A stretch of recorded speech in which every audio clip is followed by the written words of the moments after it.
मेरे पास एक सज्जन का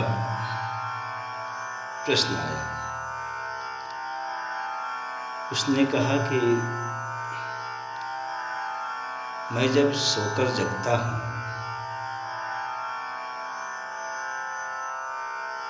करीब 5 से 10 मिनट तक मुझे ऐसा अनुभव होता है जैसे मैं शरीर में नहीं हूँ और अजीब तरह का वातावरण में महसूस करता हूँ। धीरे धीरे जब 10 से 15 मिनट हो जाते हैं तब मुझे अपने शरीर का आभास होता है और मैं अपने दैनिक कार्यों में लग जाता हूँ। इसका क्या कारण है?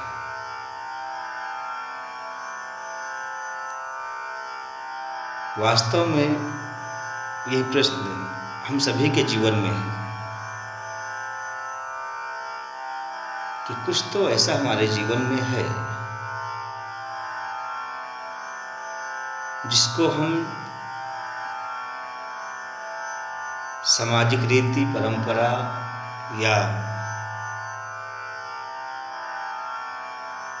शिक्षा के माध्यम से, आधुनिक शिक्षा के माध्यम से जान नहीं पाते, क्योंकि हमें समाज में रीतियों, परंपराओं और शिक्षा के द्वारा, पुस्तकों के द्वारा जो भी ज्ञात होता है या जो भी बतलाया जाता है, ये सामाजिक जीवन के कार्य व्यवहार में आने वाली बातों पर ही निर्भर है और वहीं तक सीमित है। लेकिन इसके आगे का जो ज्ञान है, ज्ञान अर्थात अपने आप को जानने का जो मन, बुद्धि, इंद्रियों से परे आत्मा, उस ज्ञान के दीपक को जानने के लिए इन बाह्य वस्तुओं से, बाहरी बातों से और सामाजिक परंपरा रीतियों से भी हमें अलग होकर के अपने आप को जानना होगा। तभी हम जीवन के वास्तविक रूप और वास्तविकता को समझ सकते हैं। मान लीजिए आप एक डॉक्टर हैं या एक प्रोफेसर हैं, शिक्षक हैं, वकील हैं।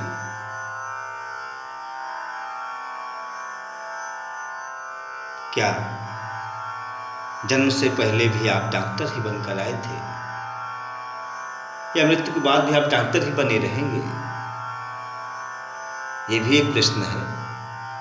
या आप शिक्षक बनकर ही आए थे या शिक्षक बनकर ही यहां से जाएंगे?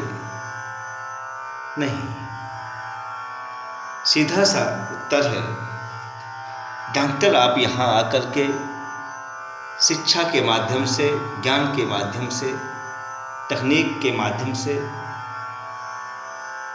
बन गए और ये एक आपको उपाधि के रूप में प्राप्त हुआ। इसी प्रकार शिक्षक भी आप शिक्षा के माध्यम से ही, सिखाए गए तकनीक के माध्यम से ही बने।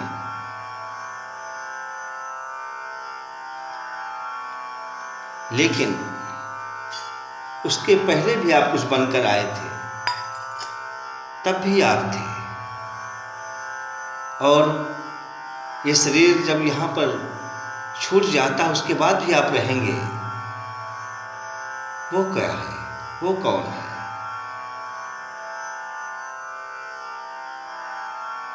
अपने शरीर से ही, अपने अंगों से ही समझने का प्रयत्न करिए। आपका पैर है, कहते हैं कि ये मेरा पैर है, मेरा हाथ है, मेरी आंख है, ये मेरी नाक है, ये मेरा मुख है। लेकिन कभी आपने ये तो नहीं कहा मैं मुख हूं, मैं हाथ हूं, मैं पैर हूं या मैं आंख हूं, क्योंकि आप जानते हैं कि मैं आंख नहीं हूं। ये मेरा एक यंत्र है, इससे मुझे देखने की दृष्टि प्राप्त होती है। ये मेरा एक अंग है, इससे मुझे चलने की सामर्थ्य प्राप्त होती है। लेकिन वास्तव में मेरा जो जीवन है, इनके बिना भी जीवन है। आप हाथ पैर के बिना भी जी सकते हैं, आंख के बिना भी जीवन जी सकते हैं, लेकिन जो वास्तव में जीवन है, उसके बिना क्या जीवन संभव है? क्या आंख इस जीवन के बिना भी देखने में समर्थ रह सकती है? जो श्वास हमारे अंदर समाई हुई है, जो परम शक्ति आत्मा के रूप में शरीर में व्याप्त है,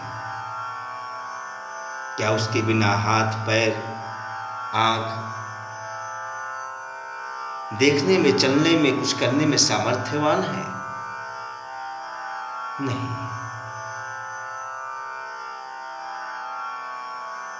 तब तो ये जीवन की सारी उपाधियां भी व्यर्थ मालूम होती हैं, क्योंकि वास्तविक जीवन से इनका कोई नाता नहीं है। तो हमारे सामाजिक जीवन के लिए और मन के अभिमान को पोषित करने के लिए मैं इतना बड़ा, ये जो मन का भाव है, यही हमारे जीवन को आगे बढ़ने में अवरोध उत्पन्न करता है। क्योंकि जब तक मैं का भाव है, तब तक आप कुछ भी जानने में समर्थ नहीं हो सकते, क्योंकि आपके अंदर पहले से ही मैं भरा हुआ है कि मैं तो जानता हूं। और याद रखिए, खाली बर्तन में ही जल भरा जा सकता है। जहां पहले से भरा हो, उसमें तो जल डालना व्यर्थ ही है, क्योंकि वो तो नीचे गिर जाएगा।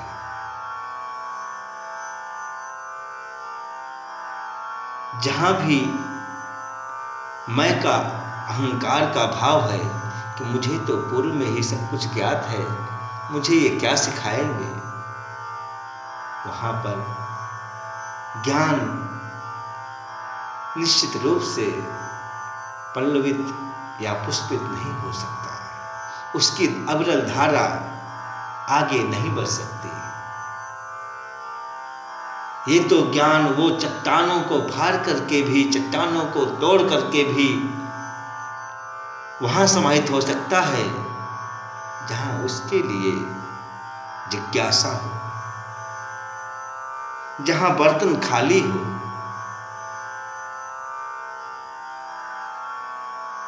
और जब तक सूक्ष्म दृष्टि अपनाने की नहीं होगी, ज्ञान को समझने की सामर्थ्य तभी आ सकती है जब हमारे मन में, बुद्धि में और विचारों में उस परम तत्व को जानने की जिज्ञासा, उस परम तत्व को समझने की एक अविरल धारा बहने के लिए तैयार हो, जो किसी भी चट्टान को तोड़ने में समर्थ हो, जो किसी भी अवरोध उत्पन्न करने वाली मन की, भय की, चिंता की जितनी भी रस्सियां हो, सबको तोड़ने की सामर्थ्य रखती हो। एक बार इसी तरह एक महात्मा थे, लोगों को ज्ञान उपदेश देते थे। एक शिष्य उनके पास आया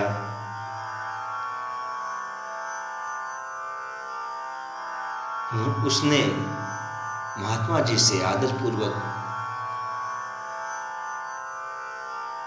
ज्ञान जानने के लिए जिज्ञासा उत्पन्न की। आत्मा क्या है और आत्मा का परमात्मा से संबंध क्या है?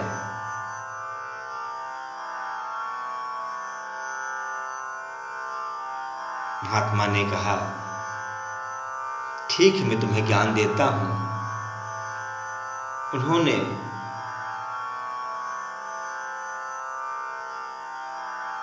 उस जिज्ञासु को तो बातें बतलाई।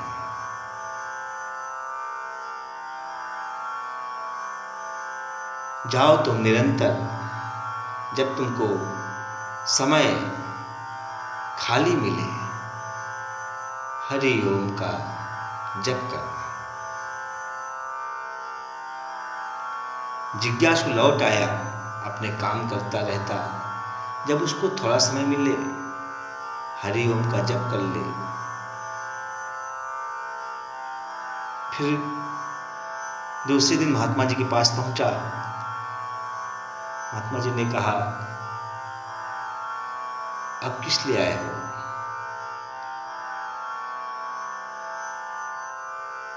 जिज्ञासु बोला, मैं आपसे ज्ञान सीखने आया हूं। महात्मा जी ने फिर वही दो बातें बतला दी। जिज्ञासु फिर लौट आया। इस प्रकार से करीब एक सप्ताह निकल गया। महात्मा बार बार वही दो बातें बतला देते, जब तुम्हें खाली समय मिले, हरि ओम का जप करना। जिज्ञासु ने सोचा कि लगता है इन महात्मा को हरि ओम के अलावा कुछ नहीं आता है, इनसे मुझे ज्ञान प्राप्त नहीं हो सकता। तभी वहां पर एक दूसरे प्रकांड विद्वान आते हैं। आश्रम में चर्चा होती है कि बहुत बड़े विद्वान आए हुए हैं, बहुत बड़े सत्संग करने वाले, बहुत बड़े उपाख्यान करने वाले आए हैं। यह जिज्ञासु भी, क्योंकि इसको भी ज्ञान प्राप्ति की बड़ी जिज्ञासा थी, उन विद्वान के पास पहुंचा। देखा वो तरह तरह से उपनिषदों का, वेदों का, शास्त्रों का व्याख्यान कर रहे हैं। सैकड़ों की भीड़ जुट रही है, लोग तालियां बजा रहे हैं।